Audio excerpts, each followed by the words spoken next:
Ya chicos, perfecto. Muy buenas tardes para todos. Espero que estén muy bien. Vamos a partir con la presentación de la doctora Victoria.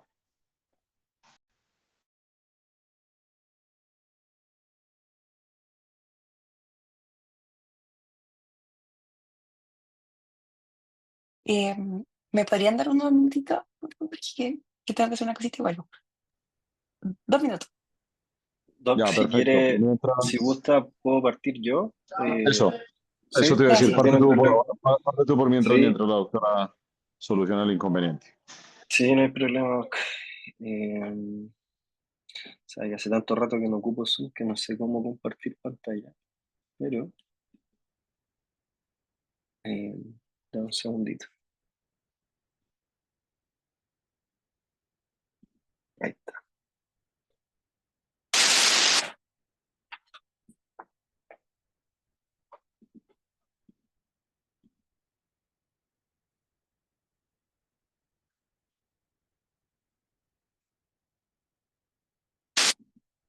¿Será eso?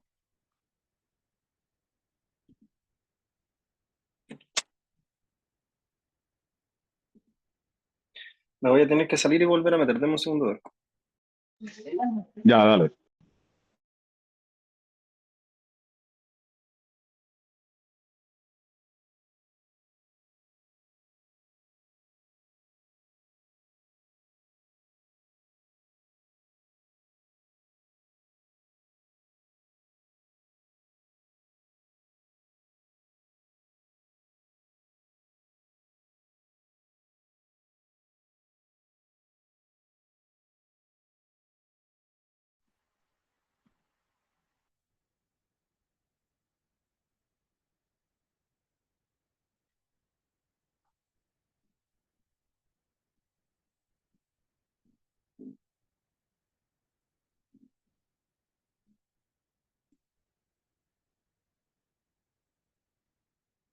¿Se ve bien ahí?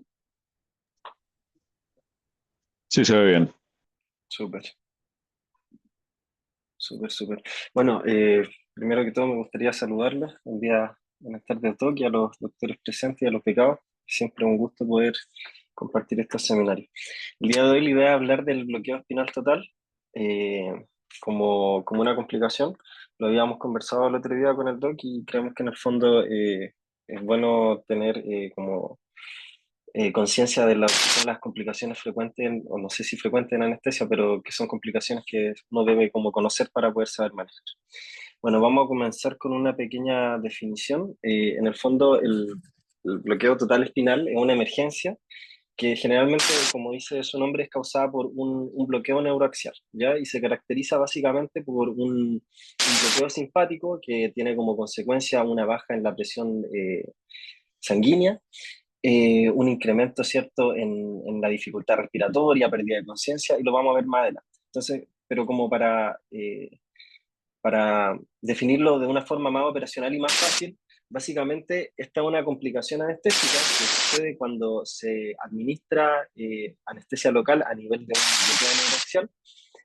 Ocurre que esta anestesia va a tener una extensión que va a ser no intencional a más segmentos medulares, en el fondo, a más metámeras, ¿cierto? A nivel cervical o craneal, ¿ya? Y eso va a tener cierto tipo de afectaciones dependiendo del nivel que vaya a afectar, a centros lumbares o incluso al encéfalo. Entonces, vamos a hablar de un bloqueo alto cuando este alcance el nivel de C3, ¿ya? Porque vamos a estar hablando de que va a estar afectando lo que es el nervio frénico, y total cuando alcance el núcleo cerebral, que ahí vamos a estar hablando de que un paciente que va a estar comprometido de conciencia.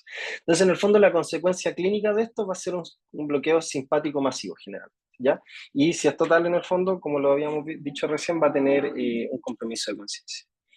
Ok, en cuanto a la epidemiología, si bien no hay como estudios recientes que hablen como de epidemiología como tal, se habla que las estimaciones de incidencia varían entre 1 a 2.971 o 1 en 16.200 de estos procedimientos anestésicos. En el fondo, eh, incluso en población obstétrica, que es la población que en el fondo más está en riesgo de este procedimiento, porque es a la que más se le hacen estos bloqueos, está en 4.336 bloqueos neuroaxiales, ¿ya? En el fondo, lo que quiero que se entienda con esto es que es poco frecuente, pero sí es clínicamente significativo, ¿ya? Por las consecuencias que trae. Entonces, para saber cuál es el grupo de riesgo con esto, vamos a tener que pensar en pacientes que sean sometidos a cirugías de abdomen bajo, pelvis, lomo inferior, a los que se le hagan, en el fondo, bloqueos neuroaxiales, cesáreas en obstetricia, o pacientes que se les busca en el fondo evitar anestesia general por comorbilidades secondas. Entonces, uno evalúa y diga, ya es mejor hacerle un bloqueo a este paciente en vez de hacerle una anestesia general, ¿ok? Ahora, recordar que las anestesias neuroaxiales las podemos dividir en espinal y epidural. Esto fue algo que me quedó dando vuelta hoy día, que conversaba con la becada Victoria, que tenía que ver que muchas veces uno como que de repente olvida como anatómicamente a qué se está enfrentando cuando habla de una anestesia como espinal epidural. Recordar que en el fondo anatómicamente están las meninges, ¿cierto? Y al momento de nosotros de hacer como esta punción, cuando se habla de espinal, vamos a estar hablando de que nosotros atravesamos directamente el espacio subaracnoideo, y es decir, que tenemos en el fondo contacto con el líquido cefalorraquídeo, mientras que en la epidural vamos a quedar en el espacio epidural, que va a ser sobre la dura madre, ¿ok? Ahora, esta complicación va a tener varias causas. O en el fondo hay que entender que va a ser multifactorial, va a depender del fármaco, del paciente o de la técnica del mismo administrador, ¿ya? En cuanto al fármaco, va a depender de la dosis administrada, es decir, dependiendo de si yo administro una mayor dosis del anestésico local, puedo tener esa reacción adversa, por así decirlo. La varicidad del anestésico, eso lo vamos a ver un poquito más adelante en unas tablas que realicé, o también en la administración previa. Hay ciertos contextos en los que, por ejemplo, pacientes ya tienen una administración previa de anestesia local en lo que se refiere al bloqueo neuroaxial. Entonces eso lo que hace en el fondo, como tienen, como ya de por sí una carga base de ese anestésico, el administrar más produce que esto pueda en el fondo como subir o ascender a los segmentos que hablábamos previamente. En cuanto a las causas de pacientes, se habla de morfología del paciente, pacientes que tengan, por ejemplo, un alto índice de masa corporal, pacientes, por ejemplo, embarazadas que en el fondo van a tener esa mayor presión hacia la médula, ¿cierto? Que en el fondo va a generar que sea mucho más fácil para el anestésico, o sea, para la anestesia subir, o alteraciones anatómicas mismas, por ejemplo, la escoliosis o deformidades como a nivel de columna vertebral, que también favorezcan el ascenso de esta anestesia. Y la técnica se refiere, por ejemplo, a una inserción mayor, se refiere a un nivel mayor, erróneamente, a la posición del paciente, a la aguja espinal utilizada. Se habla que, por ejemplo, una aguja, si no mal recuerdo, más fina también tenía mayor riesgo de esto, y a la velocidad y presión de inyección, y también a la posición incluso del bisel. En el fondo, si nosotros al ingresar la aguja se posiciona el bisel hacia arriba, también tiene una mayor probabilidad de ascender, ya a su vez una mayor presión o una mayor velocidad de infusión. ¿Ok? Entonces, esto es lo que yo le hablaba de la varicidad. La varicidad en el fondo consiste en la división de la densidad del líquido cefalorraquídeo con el anestésico. Y si se dan cuenta, por ejemplo, la lidocaína, que es lo que usualmente se ocupa, dependiendo si está en agua o mezclada en dextrosa o a fondo en la combinación, va a ser un líquido que va a ser mucho menos denso en el fondo que el LSR. Entonces, como el líquido cefalorraquídeo va a ser más pesado en el fondo, el anestésico va a tender a subir y así me va a causar la complicación. ¿Ok? Entonces, la fisiopatología en el fondo, vamos a tener las distintas causas que vimos recién, y eso en el fondo va a generar que haya una difusión cefálica del anestésico local en el líquido cefalorraquídeo, ¿ya? Entonces, como sabemos, a nivel de la... No sé si se ve el mouse. ¿Se ve? Oye, disculpa que te interrumpe, hay un sonido extraño, no sé si es de Sí. tu presentación o... No, son mis gatos. Si quieren los puedo sacar, o quizás No. son los Ya. audífonos. No, pensé que era como una interferencia, porque escucho como que algo... No, Pueden ser los Benjamín, sí, audífonos. sí, sí es un ruido que yo creo que es como interferencia, ¿no? Sí, no creo que sean Eh, no creo que sean los gatos, porque es Sí, como... no, parecen ser los audífonos. Ahí sí. O sea, claro, es que hay que ver si es que no suena. Lo más probable es es que no que... es constante, no es No, constante, pero Benjamín. ahí suena menos, ¿no? Sí, no se escucha ahora el sonido. Dale nomás y vamos viendo. Dale nomás. Demos un, ¿se escucha ahí o no? Te escucha súper bien, ¿Sí? dale. Súper. Ah, ya, súper.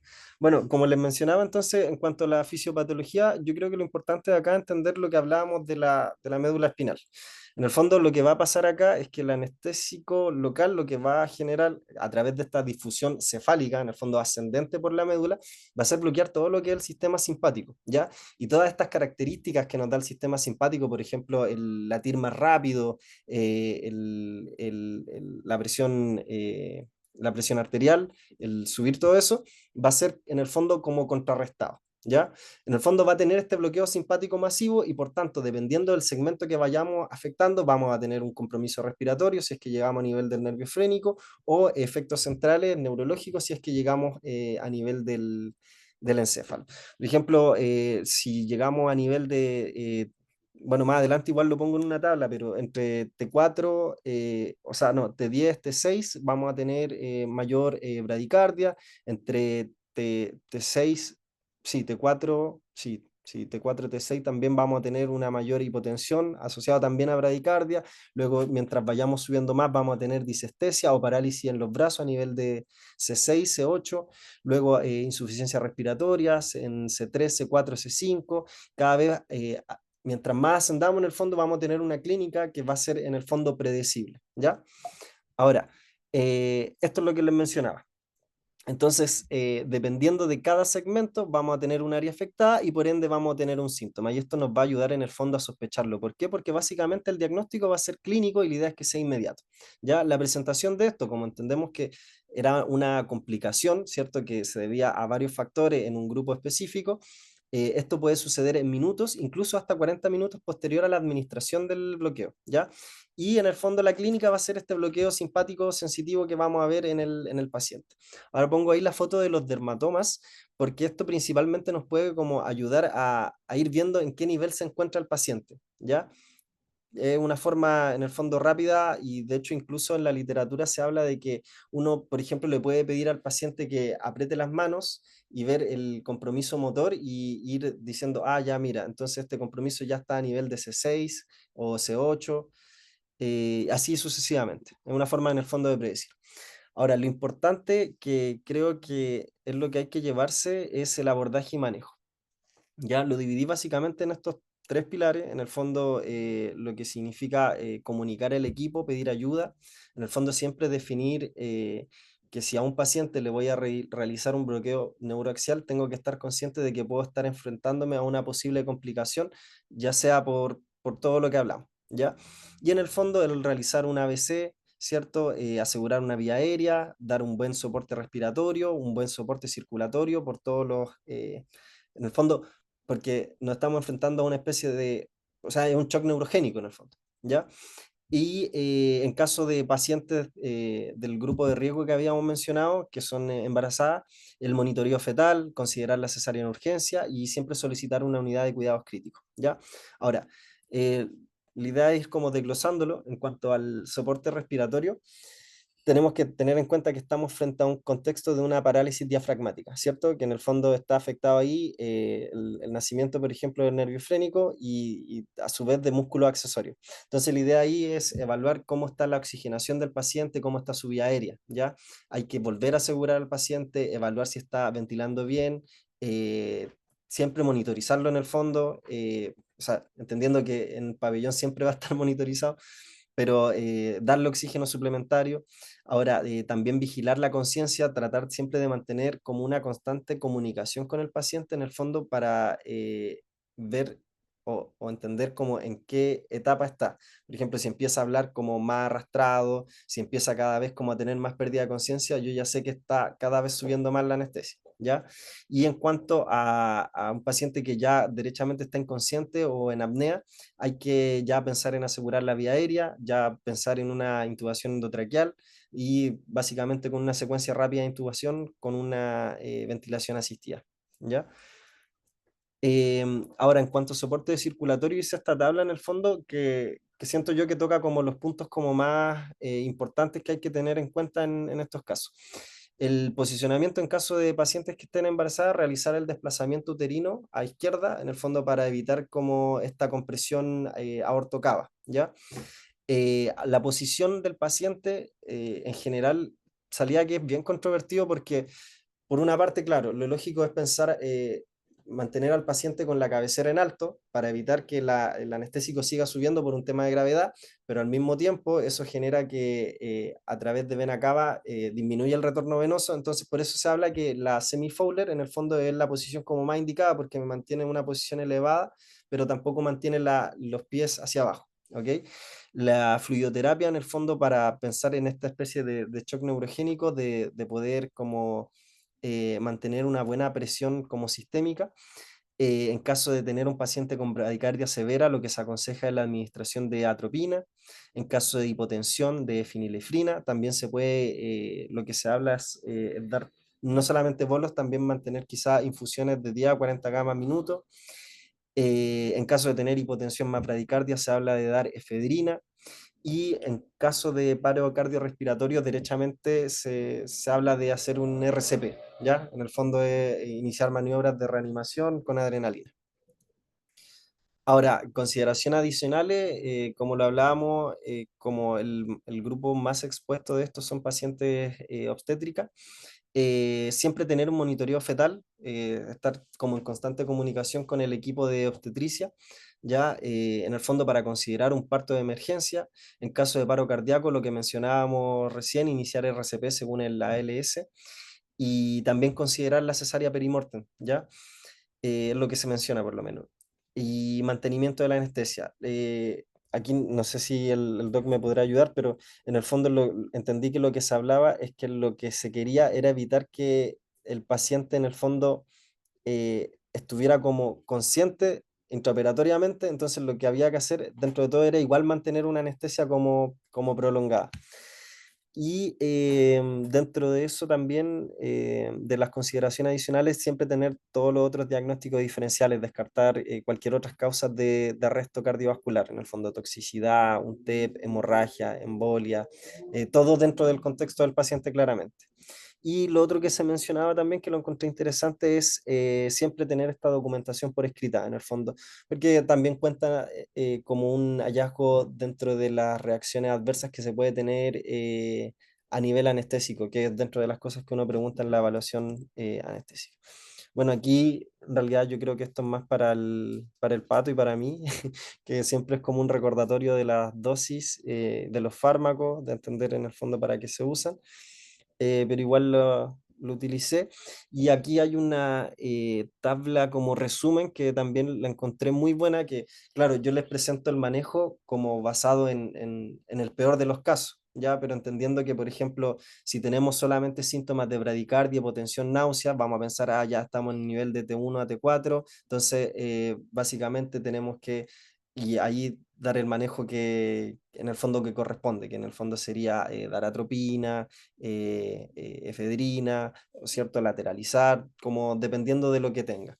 Y ya si estamos hablando, por ejemplo, más abajo de un paciente que ya tenga una pérdida de conciencia, que estamos pensando en que el anestésico local ya está a nivel intratecal, o sea, me refiero, ya llega a nivel del encéfalo, ahí ya es activar todo este protocolo, pensar en esa aseguración de la vía aérea, la secuencia rápida de intubación, etc.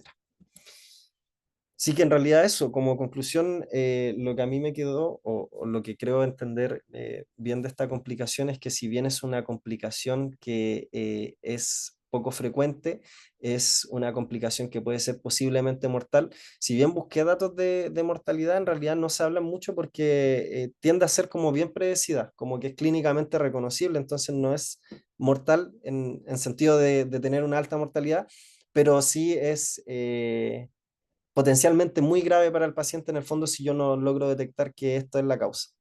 ¿Ok? Y bueno, siempre tener en consideración lo que hablábamos, tener como ese buen manejo con el equipo y entender, poder predecir cómo hacia dónde va dirigiéndose como la clínica del paciente. Ahí está la bibliografía y sería. Muy bien, Benjamín, excelente presentación.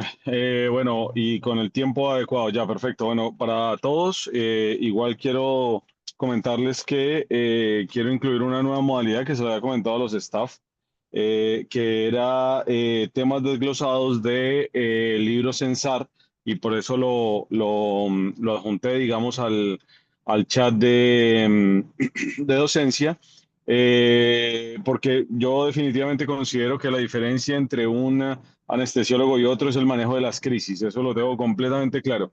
Y dentro del manejo de las crisis, como dijo el doctor en su presentación, está el diagnóstico precoz de las crisis, ¿ya? Cuando tú diagnosticas de forma temprana un laringoespasmo, una espinal alta, una anafilaxia, te puedes anticipar y eso es lo más importante. ¿Por qué? Porque las secuelas de una crisis en anestesia son devastadoras, eh, te pueden dejar una secuela muy, muy grave o básicamente la muerte, ¿ya? Así que es muy importante esto, ¿ya? En cuanto a la espinal alta, bueno, hemos tenido algunos casos justamente dentro de población obstétrica. Sabemos ya que el espacio epidural requiere unos volúmenes mucho más altos, con concentraciones más altas para el manejo analgésico que el espacio intratecal, ¿ya? Y cuando hemos tenido desplazamientos no voluntarios, no percibidos del catéter a nivel intratecal y se administran las dosis de peridural en intratecal, tenemos un ascenso rostral bien significativo del anestésico local, ocasionando todo lo que Benjamín acaba de decir, ¿ya? En este caso, en realidad, el tratamiento es soporte, porque no hay un antídoto, así como por decir el antídoto de los opioides, el antídoto de las benzodiazepinas, como para manejar el anestésico local, y es básicamente dar soporte y saber qué hacer, ¿cierto? Si tenemos un quiebre hemodinámico, saber qué hacer. Si tengo compromiso de la vía respiratoria, saber qué hacer. Poder titular si es un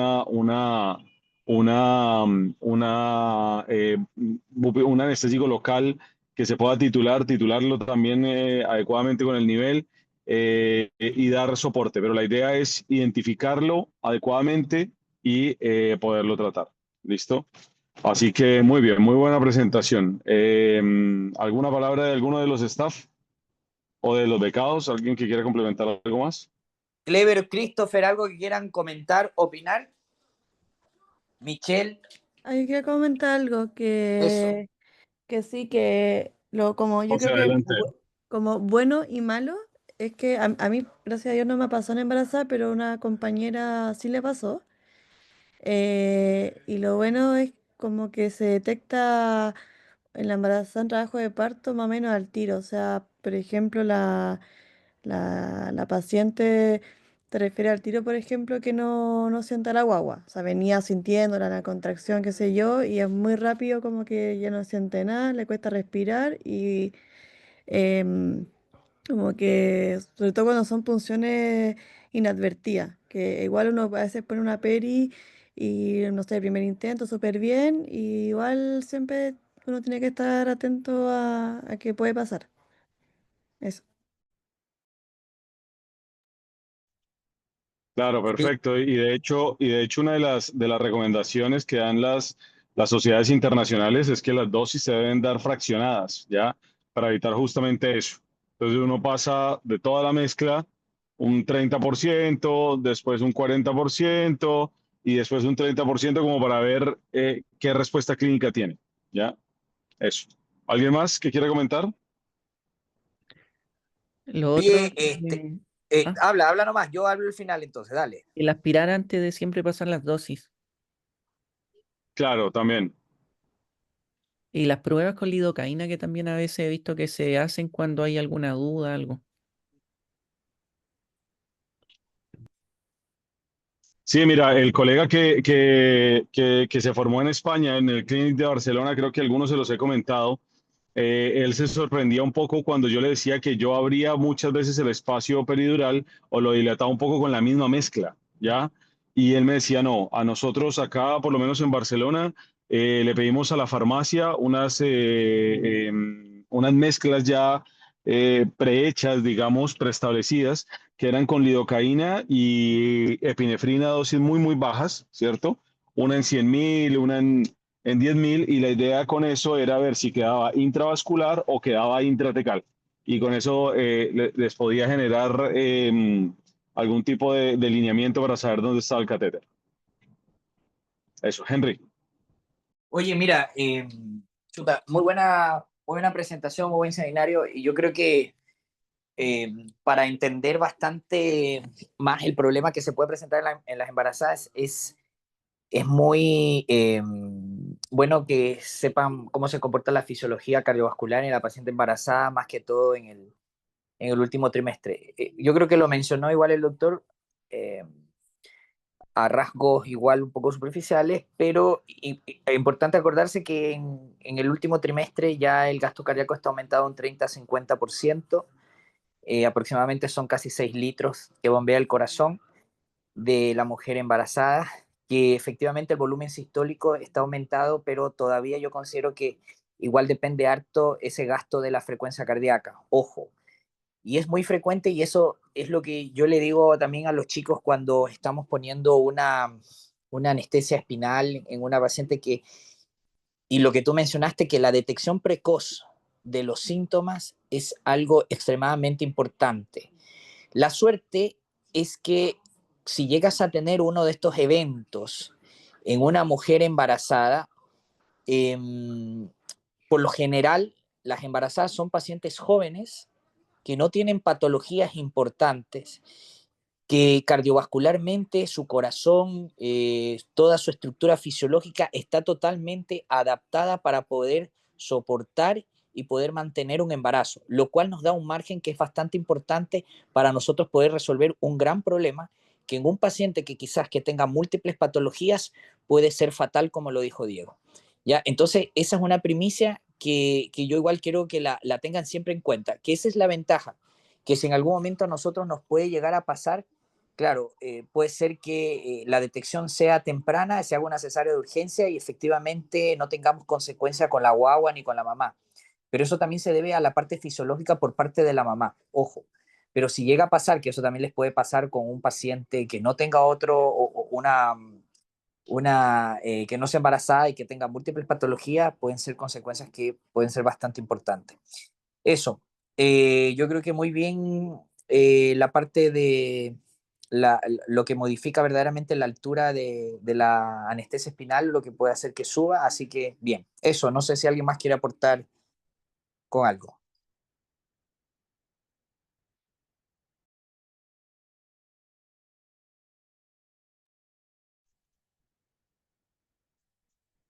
Excelente, muy bien. Ahora sí, Victoria. Sí, ahora sí. Gracias por esperar. Entonces, voy a compartir pantalla. ¿Me avisan si es que se ve la presentación completa? Debería verse completita ahora. Sí, se ve completa. Perfecto. Bueno, buenas tardes a todos. Yo soy la doctora Ortiz, mi nombre es Victoria, soy becada de pediatría. Y hoy vamos a hablar respecto a la inducción inhalatoria en pediatría. Puse acá en la portada esta frase que está citada en el paper que me llamó mucho la atención, que la inducción inhalatoria en la pediatría es tanto un arte como una ciencia. Y espero que al final de mi presentación podamos entender de dónde viene esto.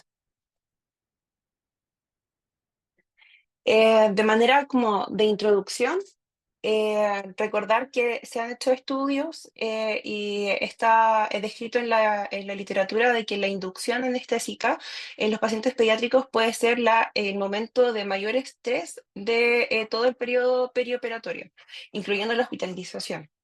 Debido a el ambiente extraño, la cantidad de personal que hay, el uso de la mascarilla o en caso de que sea totalmente endovenoso, la punción y todo el proceso del que no están familiarizados, dependiendo del grupo etario, esto podría ser bastante estresante. También está descrito que el estrés y la ansiedad en la inducción tiene consecuencias conductuales que se pueden manifestar como trastornos del sueño, trastornos alimentarios nuevos tras la recuperación de la anestesia o la misma eneuresis. Y es por lo mismo que nosotros, conociendo todas estas consecuencias que puede tener, es un imperativo ético minimizar el estrés relacionado a esta etapa, y también podemos considerar que es una inversión a futuro. Si nosotros minimizamos el estrés y garantizamos de que nuestro paciente lo pase mejor, por así decirlo, en el proceso de inducción, puede predisponer a los próximos procesos de anestesia o próximas experiencias hospitalarias de una mejor manera. Antes de adentrarnos en el tema, recordar a grandes rasgos de que los pacientes pediátricos no son adultos pequeños, que hay diferencias anatómicas y fisiológicas que son muy importantes tener en cuenta cuando vamos a considerar los procesos anestésicos. En primer lugar, que los neonatos y los lactantes son más cabezones, tienen una proporción cefálica versus el cuerpo mayor y tienen un occipucio relativamente grande que va a dificultar la posición y el estar en la camilla. En la primera figura tenemos a un lactante de 7 meses. Aquí voy a encontrarlo. Tenemos un lactante de 7 meses donde claramente se nota que el occipucio genera un ángulo mucho mayor en relación a la niña que es más grande de 5 años y un adulto. También los lactantes presentan, y sobre todo los recién nacidos, presentan una macroglosia relativa, donde no es que la lengua sea más grande, sino que la lengua es más grande en relación al tamaño de la boca. Las vías respiratorias son estrechas, la laringe es más alta, tiene distintos niveles de estrechez, donde el más angosto es a la altura del cartílago cricoides. También desde el punto de vista fisiológico, los lactantes y los pacientes pediátricos en general tienen una capacidad residual disminuida, y en conjunto a otros componentes hemodinámicos van a determinar que tengan poca tolerancia a la apnea, donde puedan presentar consecuencias rápidamente desde el punto de vista hemodinámico. Además, tienen un predominio del tono vagal, lo que va a llevar a una propensión a la bradicardia. Entonces, para un anestesista, los pacientes pediátricos son malos pacientes.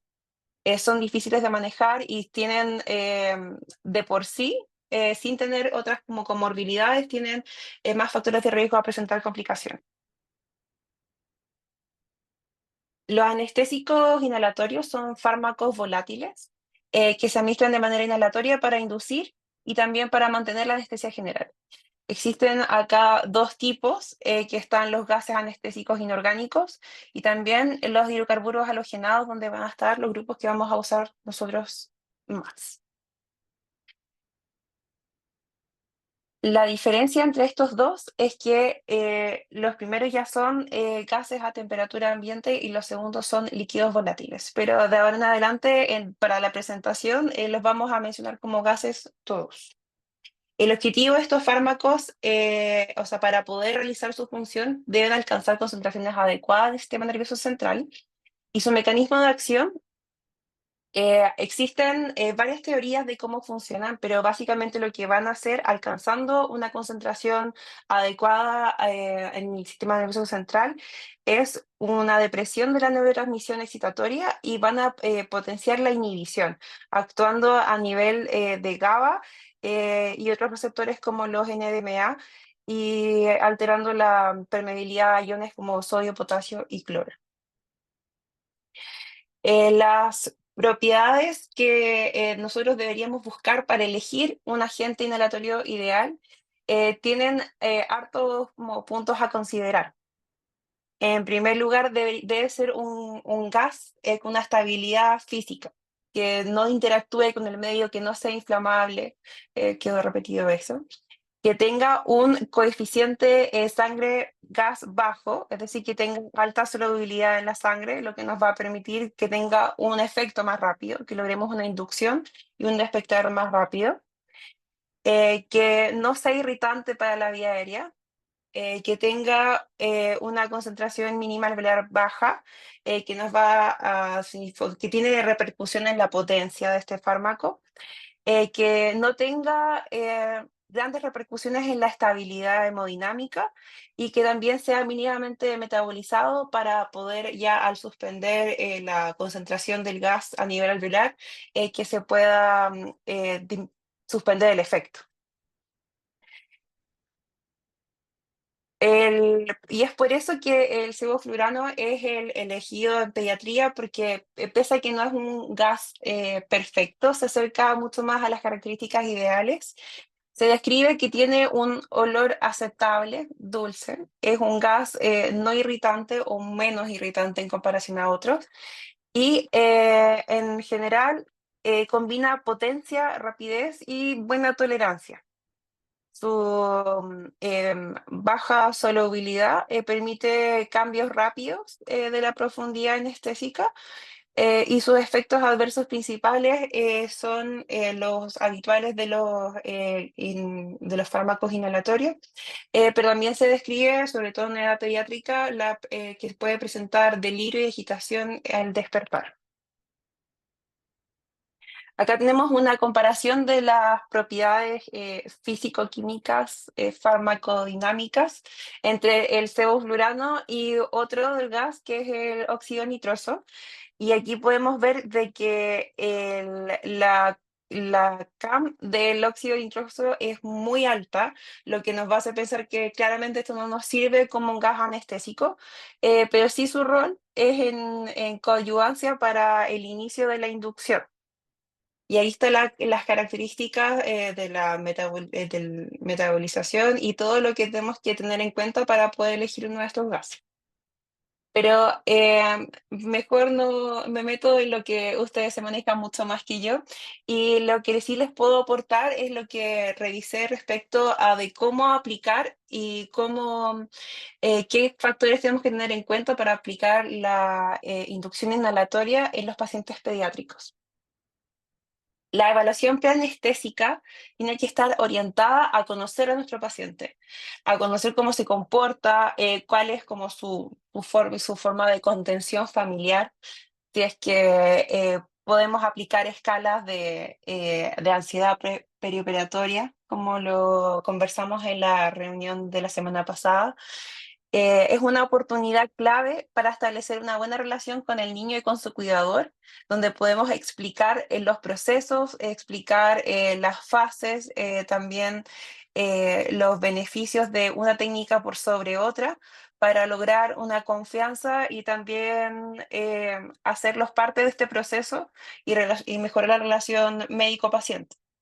Que una de las cosas que se destaca en la pediatría es que no solamente tenemos un paciente, sino que tenemos dos o a veces tres. Los padres nos toca muchas veces hacer un rol de calmar ansiedad paterna o materna, no solamente con contención emocional o contención con nuestro paciente. Además, en la evaluación preanestésica tenemos que conocer las características del paciente para ver si es que podría haberse beneficiado de una inducción 100% inhalatoria o si que quizás requiere de algún tipo de premedicación antes para algunas como comorbilidades, sobre todo los trastornos conductuales. Y tenemos que ver básicamente cuál es el método que se va a... ¿Cuál es el método que se va a beneficiar más para nuestro paciente?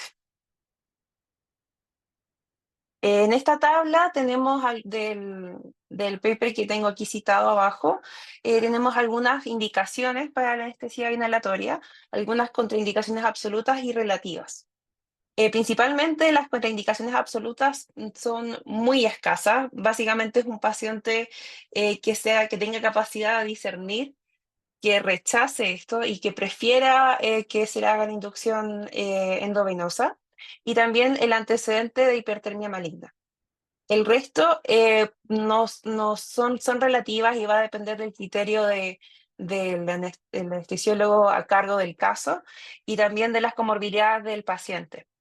En estados graves de bajo gasto cardíaco, tenemos que considerar los efectos hemodinámicos de los gases anestésicos, y también en vía respiratoria más reactiva puede ser un riesgo que hay que sopesar.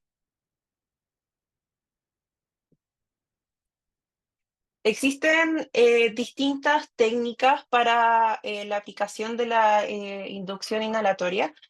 pero quería conversarles principalmente de 3 que encontré descritas de una manera un poco más clara dentro de la bibliografía, que la primera es la inducción incremental, que implica que el paciente se tenga cierto grado de cooperación, porque vamos a aplicar la máscara de una forma que pueda requerir de 1, incluso 2 o más minutos para poder producir el efecto deseado. Se inicia con el sevoflurano al 1% y se va aumentando de manera gradual dentro de las respiraciones.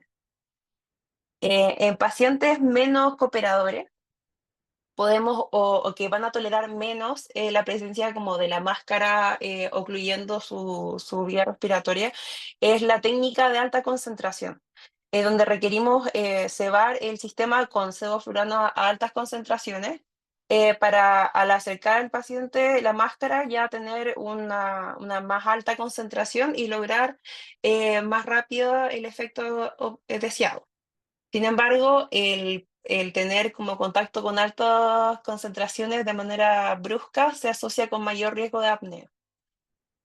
Y en tercer lugar, la técnica de capacidad vital en una respiración que dentro de lo que leí requiere que el paciente sea cooperador, o sea, tiene que poder seguir instrucciones, poder también lograr mantener la calma con la máscara facial y lograr una expiración de toda la capacidad y luego una inspiración y retención de del aire inspirado que va a contener los gases. Y es la que tenía mayor, o sea, el efecto más rápido para lograr la inducción.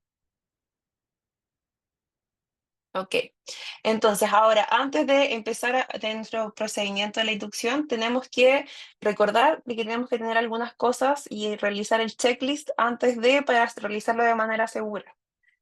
Tenemos que contar con toda la monitorización disponible. Puede que de manera inicial no sea fácil monitorizar completo al paciente, que se sienta un poco intimidado por el manguito de presión o los electrodos del electrocardiograma, pero sí requerimos la saturación y la pletismografía para poder hacer el seguimiento y detectar en caso que el paciente presente alguna complicación. Tenemos que tener a mano la cánula, que puede ser una herramienta de salvataje invaluable, pero también tenemos que tener en consideración cuándo es el momento adecuado para usar la cánula, ya que si la usamos también con una anestesia muy superficial, podría generar laringoespasmo, tos o apnea solamente por la estimulación. Y además tenemos que tener preparados fármacos de emergencia para poder manejar estas situaciones de emergencia y también considerar la disponibilidad de fármacos para revertir los efectos de los opioides o de las benzodiazepinas. En estas imágenes quería mencionar las condiciones ideales que se proponen en las publicaciones donde durante la inducción debería estar presente el mínimo personal esencial para no hacer que el paciente se sienta invadido, que le permitan tener algún objeto de confort, poder explicar los procesos como mediante el juego.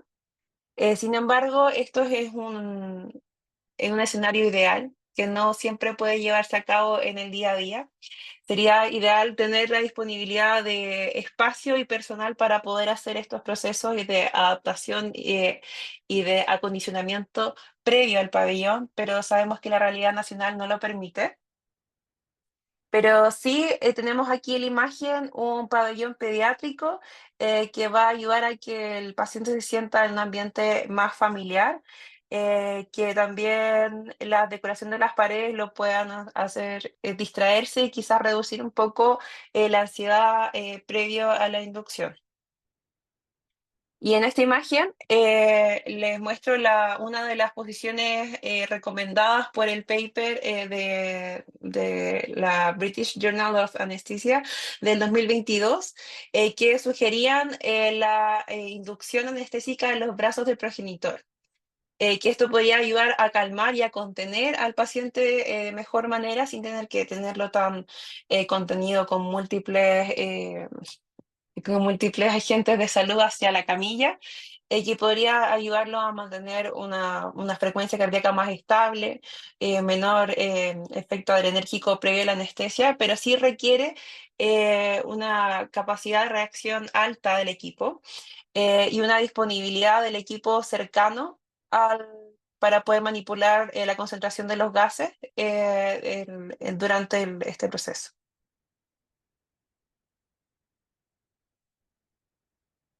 ¿Y cuáles son los riesgos de realizar la inducción inhalatoria? Principalmente la pérdida de la vía aérea. El laringoespasmo es una complicación que puede producirse debido a la manipulación inadecuada de la vía aérea o simplemente a otros factores que están fuera de la posibilidad de manejo y de prevención del especialista.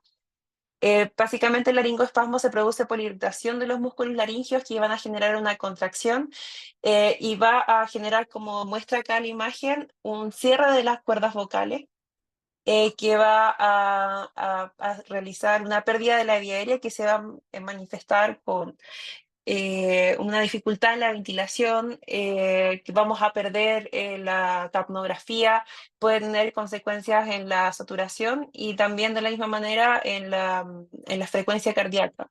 Y sabemos que en los pacientes pediátricos la bradicardia es una receta para un paro, por lo que tenemos que estar atentos y prevenir esto de manera activa, pero también estar capacitados para manejar esta urgencia tal como conversábamos hace un ratito.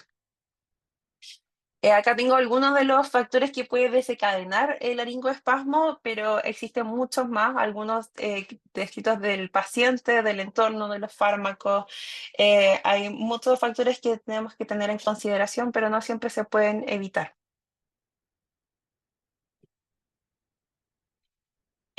Pues acá encontré un resumen que lo encontré bien bonito y bien descriptivo de cómo manejar un laringoespasmo. En contexto de el diagnóstico del laringoespasmo, tenemos que actuar y mantener la calma, identificar o intentar identificar cuál podría ser el estímulo que está generando esto y tratar de retirarlo.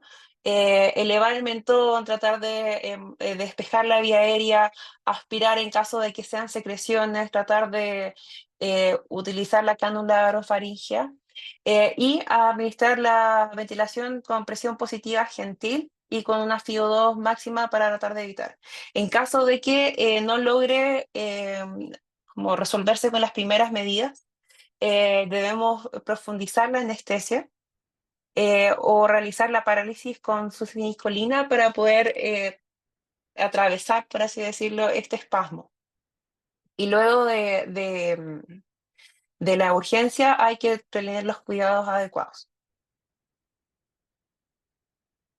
Ya para ir como cerrando un poco esta presentación quería presentarles un artículo de investigación que no es muy nuevo, la verdad ya tiene 20 años, pero me llamó mucho la atención y encontré muy creativo una opción y una alternativa para tratar de hacer este proceso un poco menos estresante. Y es la técnica de snorkel para facilitar la inducción anestésica inhalatoria en pacientes pediátricos que se utilizó en un hospital argentino durante los años 2001 y 2004, que implicaba, aquí siguiente diapositiva, en el servicio de cirugía pediátrica del Sanatorio Francés de la ciudad de Córdoba, implementaron este estudio en el que se reemplazó la máscara con una interfaz de snorkel, por así decirlo, explicándole al paciente de que la anestesia era un juego de buceo. Por lo que en la visita preanestésica, si es que el paciente accedía y colaboraba, por supuesto, se le explicaba cómo iba a entrar a bucear al proceso de la resonancia, que eran pacientes que fueron sometidos a resonancia con anestesia y les explicaban y con mucho apoyo visual todos los pasos a seguir y cómo iban a ir a bucear. Luego, usaban de la misma manera que se hace de manera habitual, sevoflurano de manera titulable, del 3 al 8% y con un sistema Jackson Reese, pero adaptado para este snorkel. Aquí podemos ver la máquina anestesia ya un poco vintage, quizás, pero donde podemos ver los lentes y la interfaz del snorkel que está adosada al aparato Jackson Reese. Aquí tenemos una foto de los pacientes en inducción anestésica, donde están con sus lentes de snorkel y la interfaz directamente hacia la boca. Tienen también la pinza en la nariz que los va a incentivar a respirar solo por la boca. Y aquí está el desarrollo del estudio. Las edades que se abarcaron fueron de 3 a 8 años con un promedio de 5. Y no lo puse acá, pero básicamente no hicieron mucha diferencia en cuanto al riesgo preoperatorio y las comorbilidades. Hicieron una muestra bastante heterogénea. Y las indicaciones quirúrgicas diversas también. El N,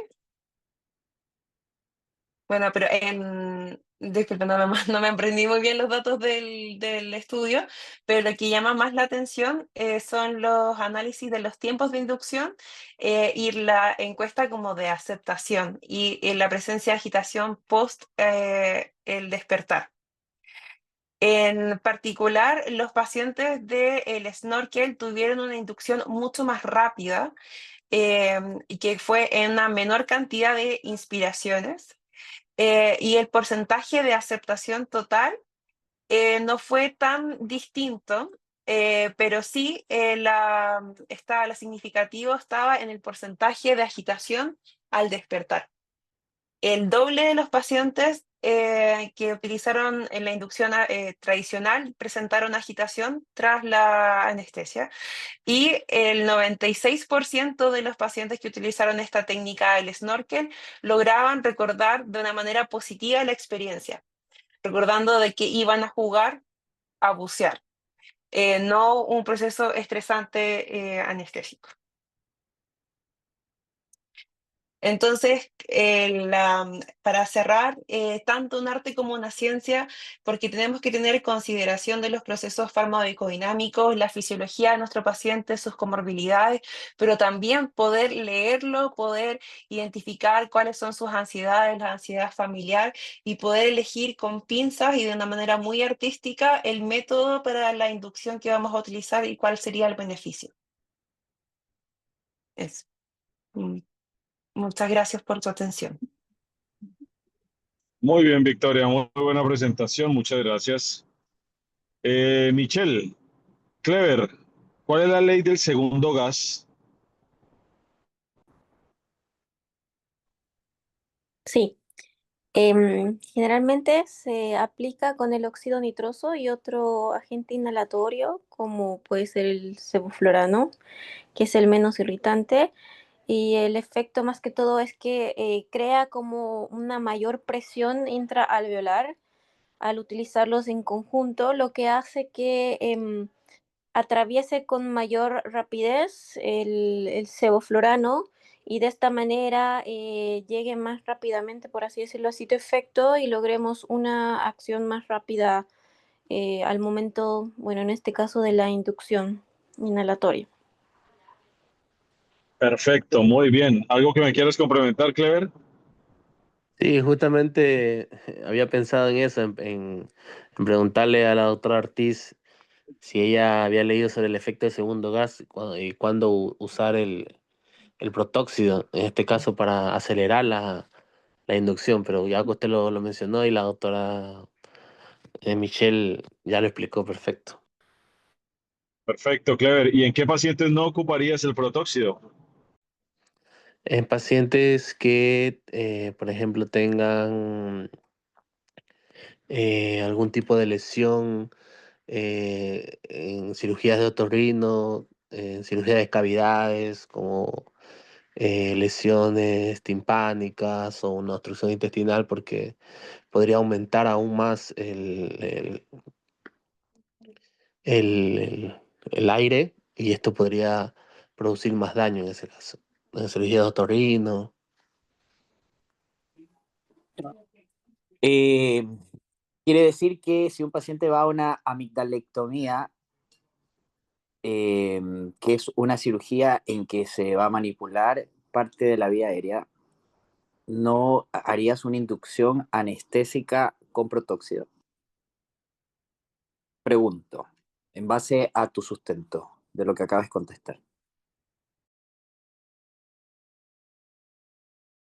No, no, o sea, en ese caso sí, pero hablo de cirugías específicas de otorrino, como por ejemplo las cirugías, una timpanoplastía de oído. Pero en una cirugía, una amigdalectomía, sí podría utilizar el protóxido.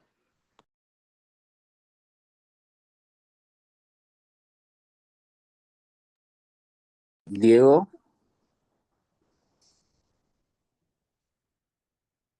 El tema al cual se refiere, Clever, me imagino que tiene que ver con la expansión que produce el protóxido, ¿cierto? De hecho, alguna literatura incluso dice que cuando se ocupa en máscaras laringias puede aumentar la presión eh, del neumotaponador, ¿cierto? Entonces, con respecto a la pregunta que te dice Henry, ¿lo ocuparías o no lo ocuparías para una amigdalectomía?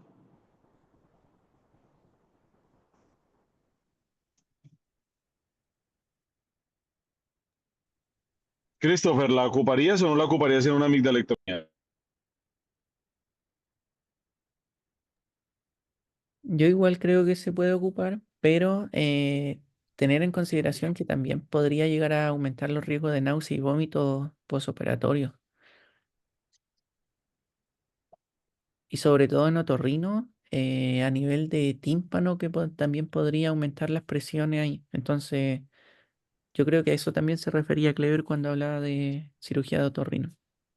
Claro, estamos hablando también de la duración, ¿cierto? Aquí únicamente lo estamos ocupando bajo el efecto que acaba de explicar Michelle en cuanto a la ley del segundo gas que nos permite que el sevoflurano llegue a su sitio efecto más rápido, ¿cierto? El tema es también la mantención durante la cirugía que no se recomienda en cavidades cerradas, claro. ¿verdad? Oye, bueno, sí. Bueno, eso claro, estamos hablando solo, por eso la pregunta fue muy directa, una pregunta cerrada, es netamente inducción anestésica. Clever, tengo otra pregunta para ti. ¿Con cuántos gases anestésicos de los que tú conoces puedes hacer una inducción inhalatoria o harías tú una inducción inhalatoria?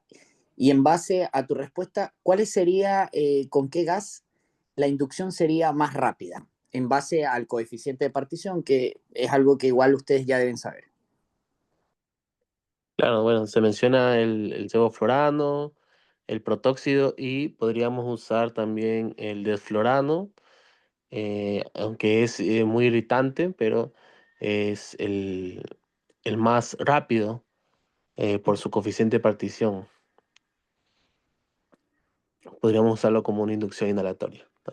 Ya, está bien, perfecto. Pero en base a eso, ¿con qué gas la inducción anestésica sería más rápida? ¿O cómo lo harías? Para hacerlo más rápido, yo utilizaría el efecto del segundo gas del protóxido, y utilizaría el protóxido y el sevoflurano, ambos, los dos gases, como una inducción inhalatoria.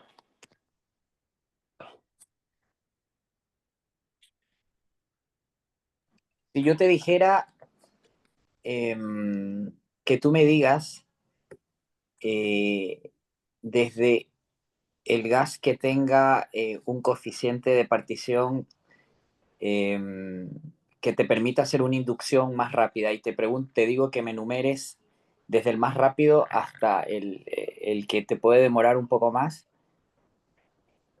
¿cómo tú los ordenarías?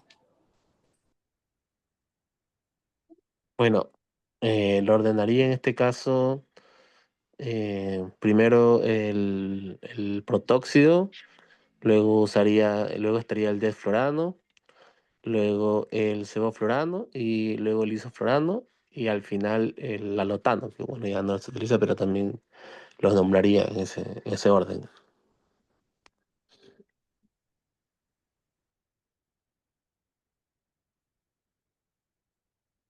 Michelle, ¿estás de acuerdo? A ver, sería el óxido nitroso, después el desflorano, el sevoflorano, el isoflorano y al final el alotano. Muy bien.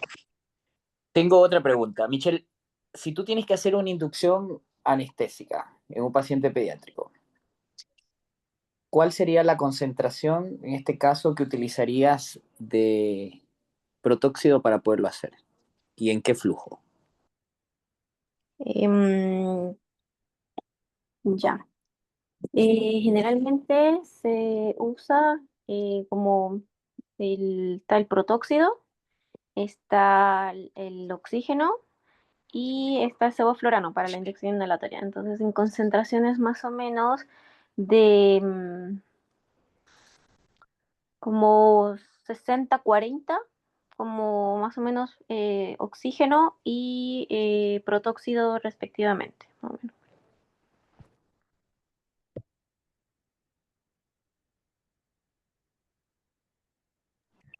Ya, sí, o sea, claramente, claro, la concentración del protóxido por lo general depende de cómo lo quieras, lo vayas haciendo. Muchas veces, a veces 40, 50, hasta 70% de protóxido. Otros dicen 50-50 y en También lo he realidad, visto 50-50. sí, Sí. en realidad pero lo puedes hacer con estas distintas concentraciones que está bien.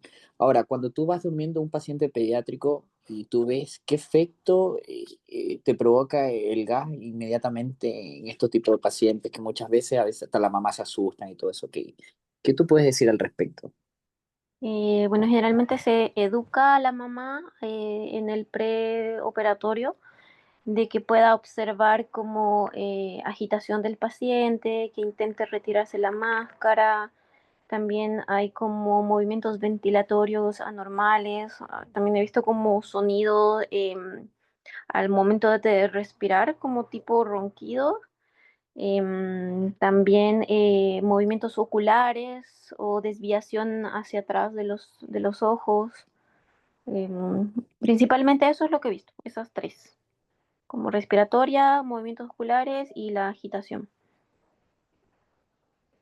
Y Ya, taquicardia también, pero es como algo que no le llama la claro. atención a la Sí, mamá. efectivamente, el típico estridor también, que suele ocurrir. No sé si la doctora Garrido quiere aportar algo con este tema, ya que ella es la referente de nosotros en anestesia pediátrica y ella debe manejar mucho mejor este tema que nosotros.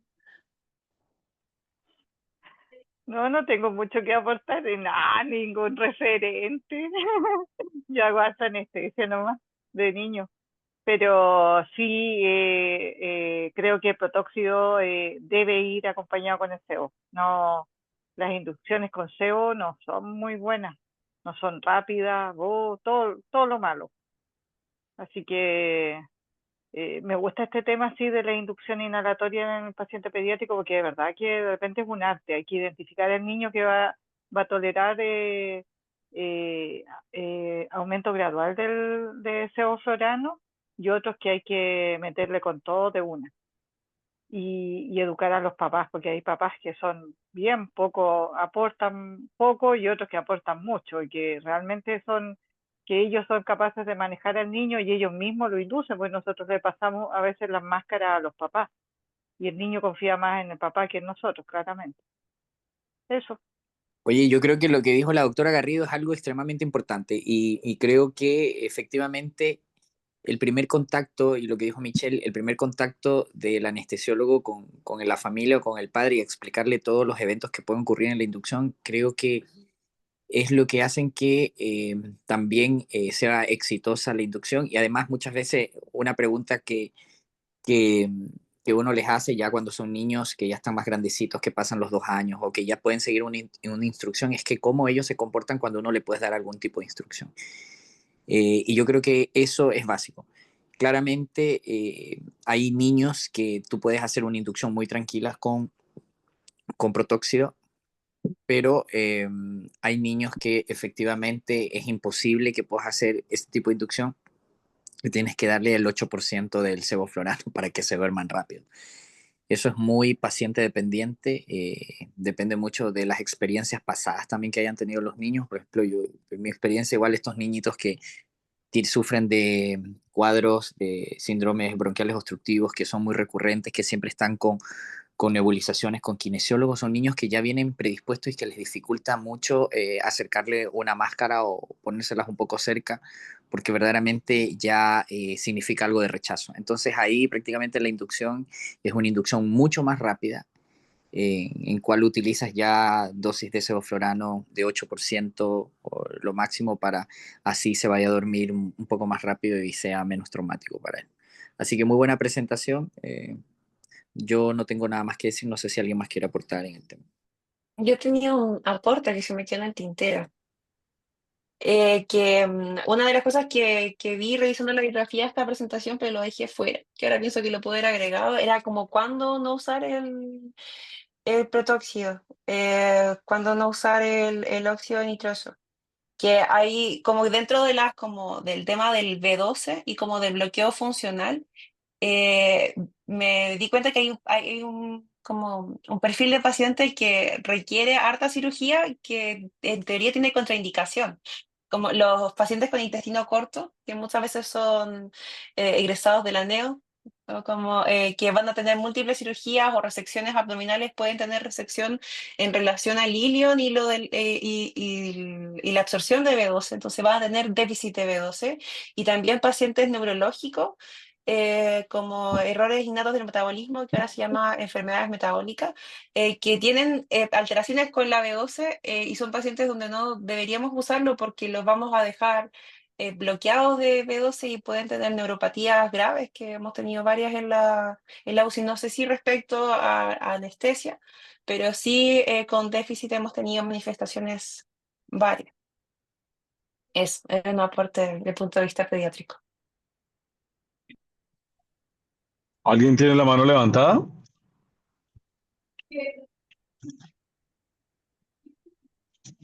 ¿Quién?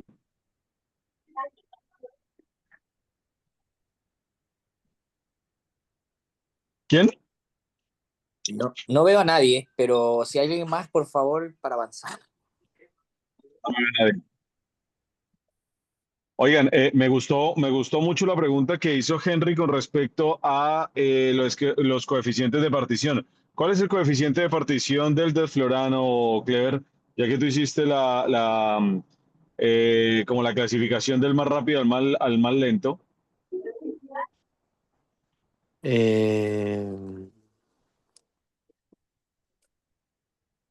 Coeficiente de partición, no me recuerdo ahora. Christopher.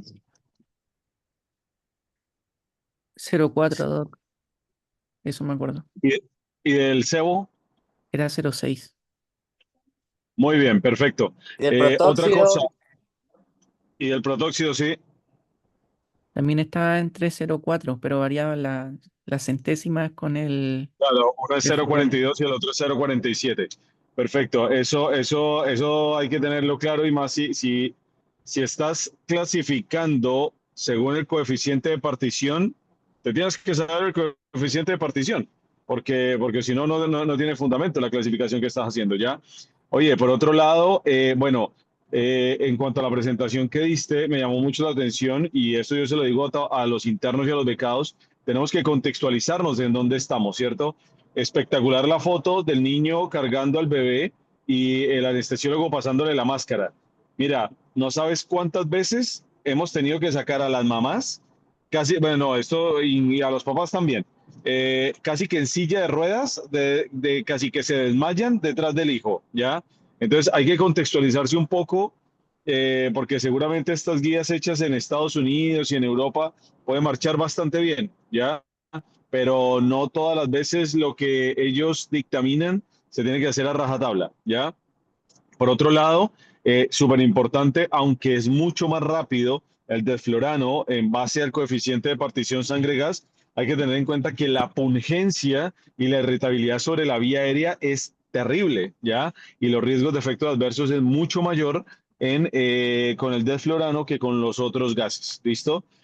Bueno, yo isoflorano únicamente lo vi en cardiocirugía por este tema de la preadaptación a la isquemia y el alotano nunca lo vi, pero el sevoflurano, como dijo la doctora, se acerca al gas ideal para hacer este tipo de inducción, ¿ya? ¿Cuál sería una contraindicación absoluta para la inducción inhalatoria, Michelle?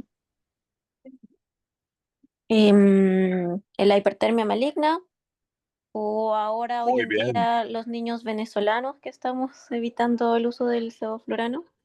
Exactamente, ¿cierto? Ujú. Que lo estamos evitando, sería como una, bueno, eso sería tal vez como relativa, digamos, pero dentro de la absoluta es que tengamos un antecedente de hipertermia maligna, ¿cierto?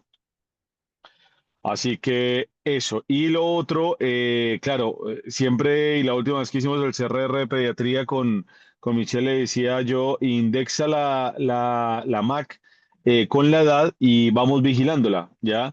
Porque a veces cuando tú, bueno, porque el niño está muy inquieto, llorando mucho, la mamá se estresa, abrimos el vaporizador a más de 5. Cuando vemos la CAM está cercana al 2 y nos acercamos ahí al CAM bar y puede ser bastante deleterio para el paciente. ¿Listo? Aparte pues del daño neurológico, ¿ya? Así que eso es bastante importante. Yo creo que muy buenas presentaciones. No sé, Henry, ¿tienes algo más para agregar? Michelle, ¿sabes alguna relación que existe del óxido nitroso con la presión intracraneana? Eh, mm, En caso de neumoencéfalo podría incrementar la presión, como igual si hay un neumotórax o hay perforación de víscera hueca abdominal, también podría producir un aumento como de eso. O... Christopher, ¿el protóxido puede provocar algún cambio a nivel de presión intracraneana? ¿Qué sabes de eso? Sé que puede modificar la vasculatura del flujo sanguíneo cerebral, pero no me acuerdo si modifica finalmente o no la presión de perfusión. Si vasodilata, aumentaría mayor flujo, y en aquellos pacientes que ya vienen como con alteraciones, el de algún trauma o algo, podría aumentar, claro, la presión intracraneal y Claro, sí, disminuir la presión de perfusión. ojo con eso. Ujú. Ya efectivamente puede haber algún cambio en la presión intracraneana en- por el uso del protóxido. Ya eso. Ya yo creo que no quiero por el momento hacer otra pregunta. Perfecto. Yo creo que muy buenas presentaciones. Listo. Eso es todo por hoy. No hay ningún tema más por presentar, ¿verdad? Estamos ahí. Jordan, quedamos para el sábado, ¿no? Sí, la mía para el sábado, Ya, primera hora. perfecto. Por Mis favor, doctores, que tengan un excelente. necesito escuchar alguna presentación de Michael Jordan Cabrita, que no he escuchado yo todavía. Así que esperaré ansioso el sábado. Nos vemos, gracias. Nos vemos. Que tengan una A excelente ustedes, que noche. estén bien. Descansen. Chao. Chao.